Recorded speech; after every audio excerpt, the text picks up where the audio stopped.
Bonjour à tous, bienvenue dans un nouveau numéro de Dragon Mag. Metz Handball renoue avec la compétition ce vendredi soir du côté de la Bourgogne.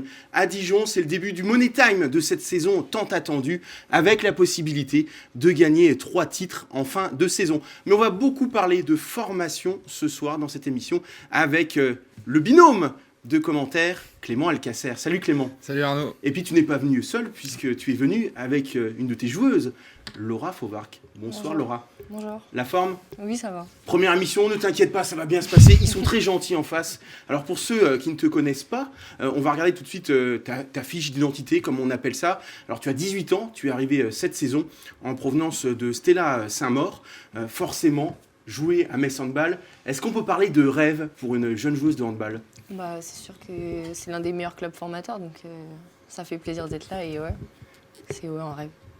Et à côté en plus de Clément, ça se passe plutôt bien. De toute façon, on ne peut pas dire le contraire comme il est à côté de toi, mais est-ce qu'il est exigeant comme coach?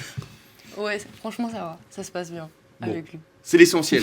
En face, nos deux consultants du jour, Mathieu Anquinet. Salut Mathieu. Salut Arnaud. Et Lucas Delanque. Salut Lucas. Salut, bonsoir à tous. Alors tu le sais, un petit commentaire sur ta chemise, Ouais, parce que franchement, une merveille. Franchement, j'aime bien aussi. Ouais, j'avoue. On commence en tout cas tout de suite cette émission par l'actualité de la semaine. C'est la première mi-temps. Alors je le disais, Clément, Metz Handball renoue avec la compétition à Dijon ce soir. C'est pas forcément le match le plus simple pour reprendre parce que Dijon, c'est une équipe piégeuse, actuellement 8e du championnat. Ouais, Dijon, c'est une équipe qui peut nous poser des problèmes. Et surtout là-bas, avec la gestion d'un match qui n'est pas très loin. C'est vrai que généralement, les Messines, on parle la veille, etc. Là, c'est vrai que quand c'est des déplacements plus courts, des fois, on ne fait pas forcément ça. Et donc, il faut gérer le déplacement sur la même journée, enchaîner les matchs. Donc, ça peut être piégeux.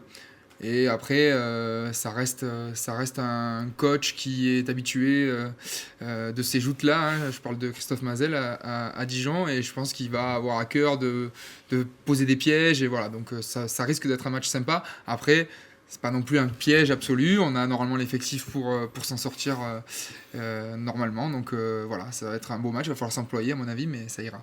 Il faut remettre en tout cas la machine en route, puisque ça fait quand même près de 3 semaines que Metz Handball n'a pas joué, puisque le match de championnat contre Brest, à Brest, a été reporté à cause de la Ligue des Champions. Ouais, mais je pense que à ce moment-là de l'année, c'était bienvenu. Je pense qu'on avait enchaîné pas mal de matchs, il a fallu un peu soigner les petits bobos, repartir, remettre un peu de sourire et d'envie et repartir à la conquête de ces objectifs finaux qui vont être extrêmement importants. Donc je pense que finalement cette trêve-là, elle était plutôt bienvenue. Ça a permis de se régénérer avec quelques jours et puis après derrière relancer une nouvelle dynamique pour faire le sprint final, quoi. Laura, qu'est-ce que tu penses de la saison des Dragons, qui est exceptionnelle pour le moment en tout cas? Franchement, on pouvait pas faire mieux pour le moment. Puis après, je sais pas trop quoi dire. Hein. Franchement, c'est Metz Handball, donc on s'attend à ça. Oui. Et de t'entraîner, est-ce que tu t'entraînes régulièrement avec le groupe professionnel? Est-ce que tu t'entraînes des fois face à Tamara Horacek, toutes les joueuses que l'on voit à la télévision? J'ai eu la chance de faire 2 entraînements avec elle.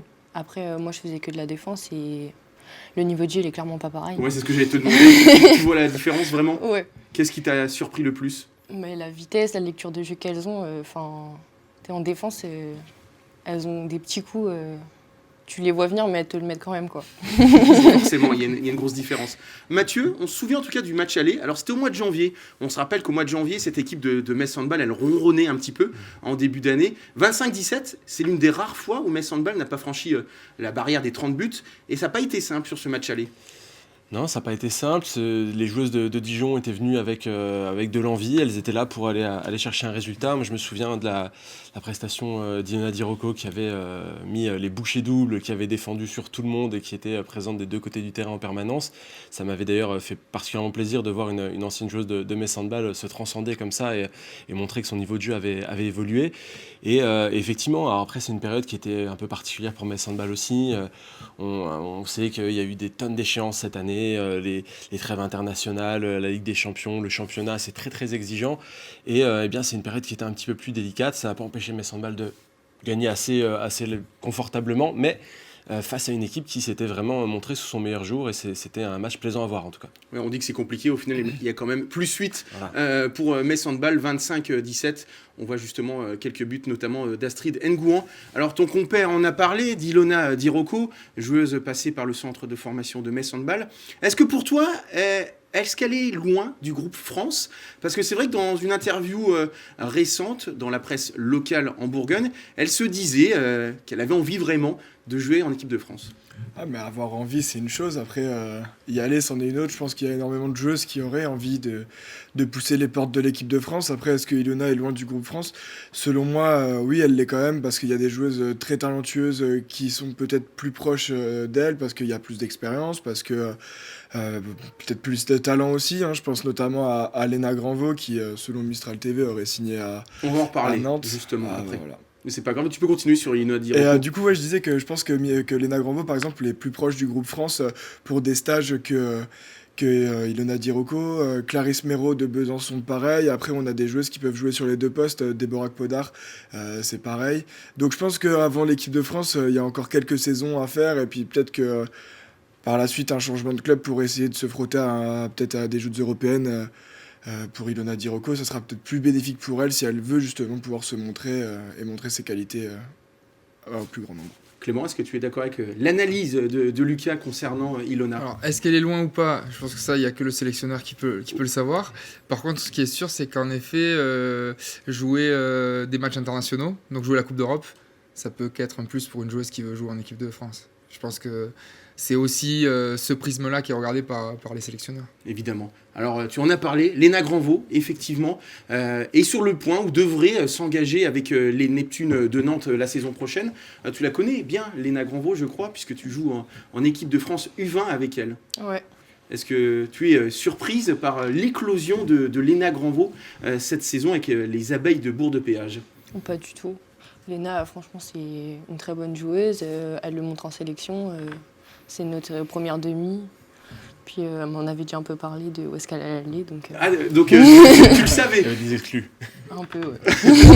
Pour toi, Mathieu, c'est le bon club pour Léna Granvaux. Est-ce que c'est le tremplin intermédiaire, peut-être avant soit un grand club européen, donc grand club européen Brest et surtout Metz Handball. Qu'est-ce que tu en penses ?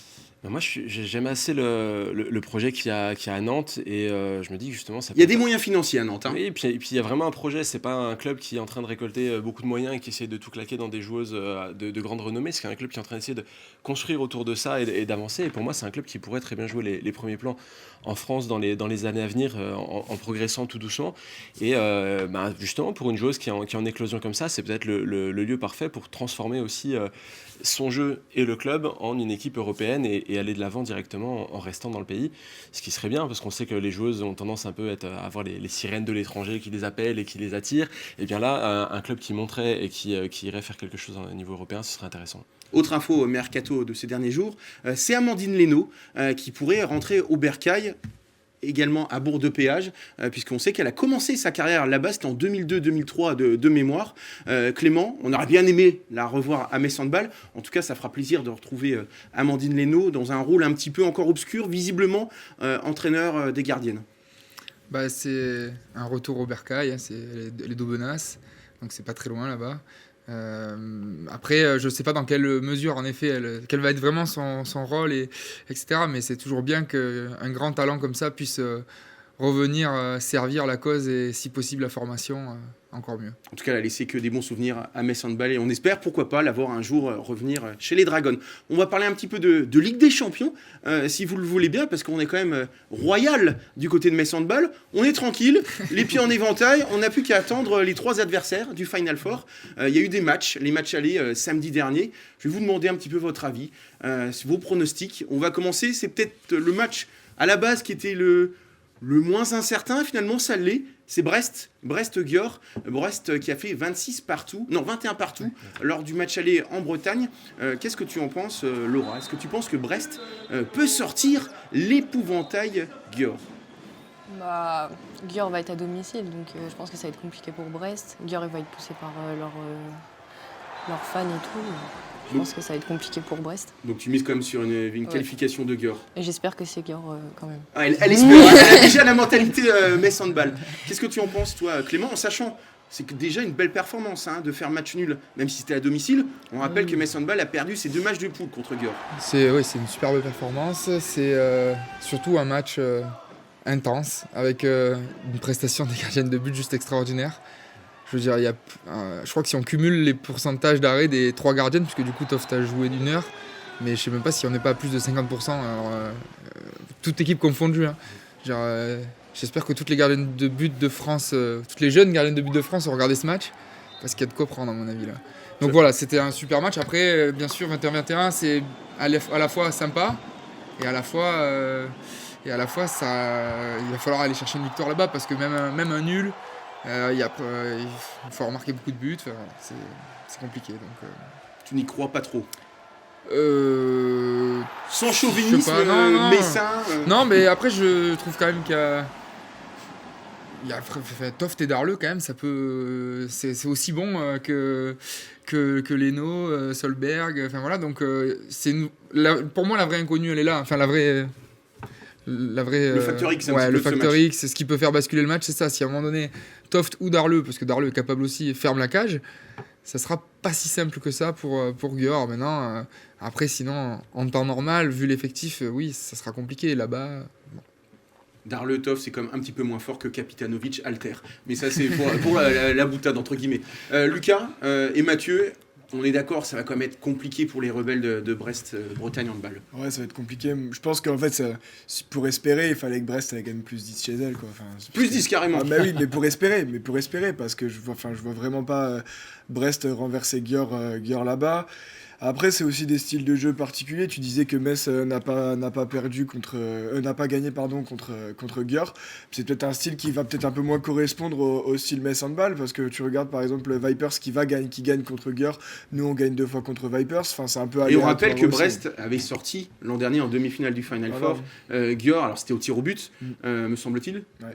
Mais en tout cas, on voit que cette équipe de Brest pose des problèmes à Győr. Voilà, donc c'est une équipe qui, par son style de jeu, va poser des problèmes à Győr, mais est-ce qu'elle va en poser au point de faire tomber Győr, qui est un habitué de cette compétition? Moi, je pense pas non plus. Mathieu, pour finir sur ce choc entre les rebelles et Győr. Je pense justement que Brest, en accrochant ce match nul, a peut-être réussi à faire un petit peu douter l'ogre. Après, même si la rivalité Metz-Brest, j'aime bien la tease, etc. Un deuxième club français au Final Four, ce serait pas mal. Ça aurait de la gueule. Effectivement, aller jouer Győr à Győr, c'est toujours quelque chose de spécial.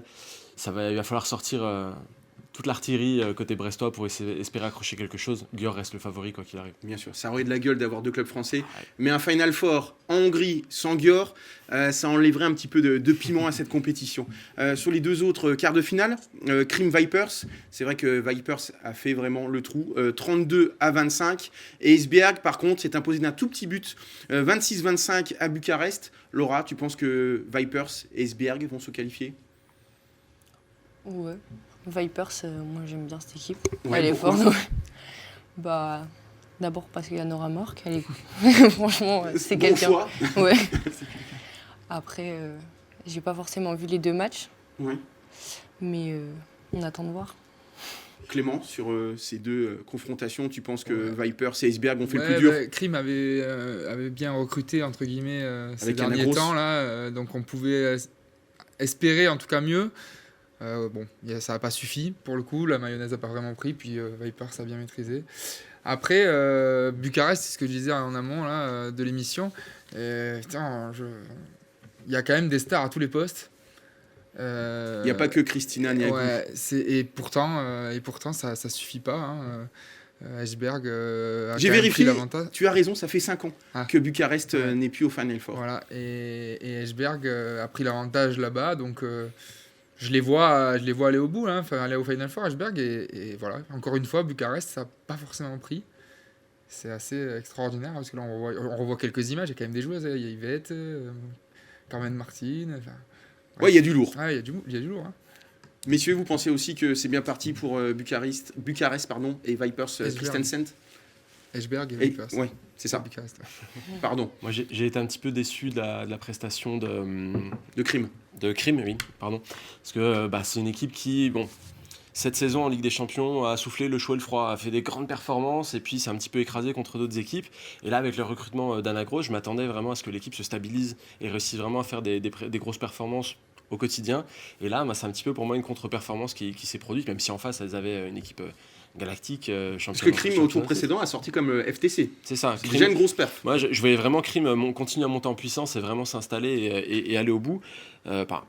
Je dis pas changer, mais en tout cas, aller au Final Four, en tout cas. Et là, cette prestation-là, elle m'a un petit peu déçu. Elles vont avoir du mal à s'en relever. Et effectivement, pour moi, le résultat est quasiment scellé de ce côté-là. Lucas, t'es d'accord avec ça? Ouais, je suis d'accord avec ça. Et moi aussi, je pensais qu'avec le recrutement, notamment d'Anna Gross, pardon, ça allait pouvoir un peu changer la donne. Et au final, le score en résulte que non, parce que plus 8 à domicile, ça fait un peu mal. Et puis pour aller remonter 8 buts en Norvège, même avec Anna Gross et Chada Stanko, ça me paraît compliqué. Et après, Esbjerg, c'est une victoire à l'extérieur. Donc, face au public roumain, je pense que ça devait être déjà assez chaud. Là, ça va être chez elle.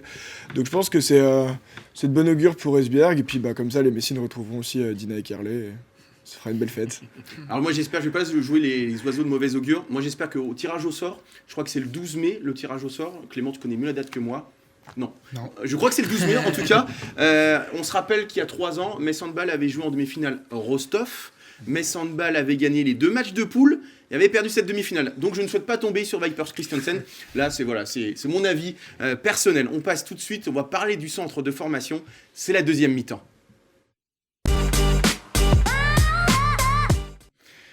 Alors comment voit-on qu'un club a changé de dimension ? Eh bien, sa capacité à attirer des jeunes joueuses, des jeunes pépites étrangères.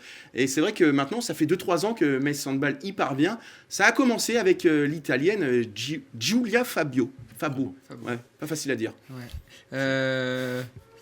Il y a 4 lettres. Ouais. Mais du coup, ça a commencé avant. Il y a quelques néerlandaises qui étaient venues aussi, mais peut-être avec une dimension un peu moins jugée comme des pépites à l'international. Donc oui, il y a 2 choses là-dedans. Il y a une volonté pour nous de former les meilleures françaises, avant tout. Mais à un moment donné, on a la volonté aussi de renouveler notre élite. Et quand on n'a pas la meilleure française ou les meilleures françaises au poste, ou qu'on juge que la meilleure française sur la génération n'est pas au niveau qui nous permettra plus tard d'avoir une élite renouvelée, là on ouvre notre champ de vision à l'Europe. Et donc c'est pour ça que petit à petit on a quelques Européennes qui rentrent sur des postes où on estime qu'on n'a pas forcément le vivier nécessaire en France. Mais la vraie volonté au départ, la vraie philosophie, c'est de former les meilleures françaises et d'avoir le plus possible de joueuses formées à Metz qui finissent en équipe de France. Ça reste quand même une vraie volonté. Maintenant, on ne peut pas non plus... le centre de formation est tellement une pierre angulaire du projet qu'on ne peut pas rabaisser le niveau d'exigence sur les profils qu'on veut faire rentrer à 17-18 ans. Et donc, on a réouvert à l'étranger depuis quelques années. Ouais. Laura, quand Metz Handball est venu toquer à la porte, tout de suite, tu t'es dit, j'y vais, je peux pas dire non. J'étais d'abord surprise parce que juste avant, je revenais d'une blessure. J'étais pas sûre d'avoir des centres de formation vu qu'on n'a pas fait la compétition les Interpol. Et j'étais surprise, mais bien sûr que j'ai dit oui direct. Comment ça se passe d'une manière générale pour nos téléspectateurs, Clément ? Alors, au-delà des joueuses étrangères, au niveau français, qui a le dernier mot, grosso modo ? Est-ce que c'est le président et Manu, ou c'est vraiment toi qui dis, cette joueuse-là, moi j'aimerais bien l'avoir dans mon centre de formation ? C'est un travail collectif. On échange vraiment, alors avec Manu au quotidien, vu qu'on est dans le même bureau, mais je connais ses besoins, on essaie d'identifier. En fait, ce que je fais, c'est que moi, je fais des classements très souvent sur toutes les compétitions internationales de jeunes, sur toutes les compétitions nationales, etc. Avec à tous les postes, les meilleures françaises, les meilleurs machins. Et puis on dit celle-là, si celle-là je dis elle est incontournable, je leur montre des séquençages vidéo, etc. Manu confirme ou pas. En fonction de si on estime qu'elles sont indispensables, on prend les premiers contacts. Et après derrière, on a aussi des besoins parce que on se positionne chaque année sur le centre de formation. Il restera ces filles-là. Dans 1 an ou 2 ans, chez les pros, il y a telle fin de contrat. Est-ce qu'on estime que des filles du centre vont pouvoir faire la bascule ou pas ? Est-ce qu'il en faudra ? Est-ce qu'il faudra un numéro 3, etc. Et on construit ça sur du long terme, mais c'est un travail d'équipe. C'est pas... Il n'y a personne qui a un vrai choix. Il n'y a pas une entité au-dessus qui chapeaute le truc. Non, c'est vraiment un échange perpétuel. Collectif et collégial. Alors la dernière recrue en date, elle date de quelques jours. C'est la jeune croate de 17 ans, Andela Zagar. Est-ce que tu peux nous la présenter, mon cher Mathieu ? Je ne la connais pas particulièrement bien, mais on peut en discuter en tout cas. Donc elle a 17 ans. Elle a la particularité de faire à 1m94 déjà. Elle a dû bien manger de la soupe étant jeune. Particularité, c'est qu'elle fait exactement la même taille qu'une autre Croate qu'on connaît bien à Il y a Metz. une potion magique en Croatie. J'aime bien Misijevic, elles font la même taille, donc au niveau de la toise, aile droite, aile gauche, ça peut être assez sympa. Elle est vraiment caractérisée comme une pépite en devenir au niveau international. C'est un très beau coup de Metz Handball qui a réussi à la recruter. Alors je crois savoir que elle est venue quelques jours à Metz avec sa famille pour découvrir un petit peu les installations, le club et voir comment ça se passe. Et que après ça, il était hors de question de signer ailleurs qu'à Metz. Donc ça prouve le caractère attractif de Metz Handball encore et toujours. Donc c'est très très bien d'avoir pu accueillir cette joueuse-là et j'ai hâte de voir ce que ça va donner sur le terrain. Tu confirmes, Clément ? Je confirme qu'en effet, les infrastructures et le professionnalisme sur la structure, dans l'accueil des jeunes et dans ce qu'on est capable de mettre en place comme projet pour former et individualiser le travail, fait souvent la différence. À partir du moment où une joueuse vient là, pour voir, c'est très rare que finalement elle se rétracte en disant ah ben en fait non. Chez les jeunes en tout cas, c'est vrai que les parents et puis les joueuses elles se disent ah oui, c'est quand même pro, on sait où on va et on n'y va pas pour rien, quoi. Et visiblement, cela a également séduit une jeune joueuse du Borussia Dortmund, une certaine Merle Albers. Oui, on recrute du coup encore une joueuse étrangère au centre de formation l'année prochaine, en plus d'Andela. Donc Merle Albers, qui est internationale allemande de U18, qui est donc du Borussia Dortmund. Et pareil, c'est pour nous un des meilleurs pivots sur la génération 2004 européen. Et on avait à cœur de rentrer à ce poste-là une joueuse qui pourrait très vite être appelée au-dessus au cas où. Donc voilà, comme on n'a plus de pivots au centre de formation l'année prochaine, c'était une vraie volonté d'avoir un vrai gros profil. Et donc on est très très content de faire signer Merle. On attend aussi la pivot pour l'équipe première, puisque pour la saison prochaine, il n'y a que sous contrat Sarah Bouktit. Le temps file, on passe tout de suite à la conférence de presse. Et je donne la parole tout de suite à Lucas, puisque je ne t'ai pas donné la parole sur la deuxième partie de saison. As-tu une question pour Laura ?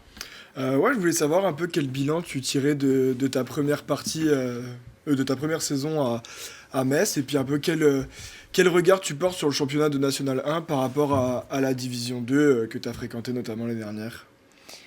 Bah, entre la D2 et la D1, je peux pas vraiment faire et la N1, je peux pas trop faire une comparaison parce que en D2, je faisais que de la défense et j'avais pas un temps de jeu énorme. J'avais 10 minutes par-ci, 10 minutes par-là.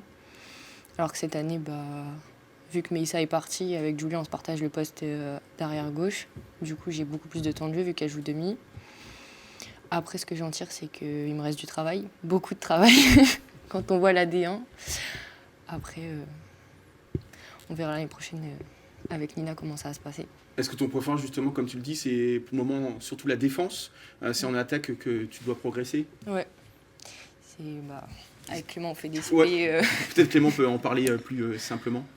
Non, elle sait où elle doit bosser, c'est sûr. Après, Laura, elle est venue, comme elle disait, elle avait été blessée une saison avant les entrées en centre de formation.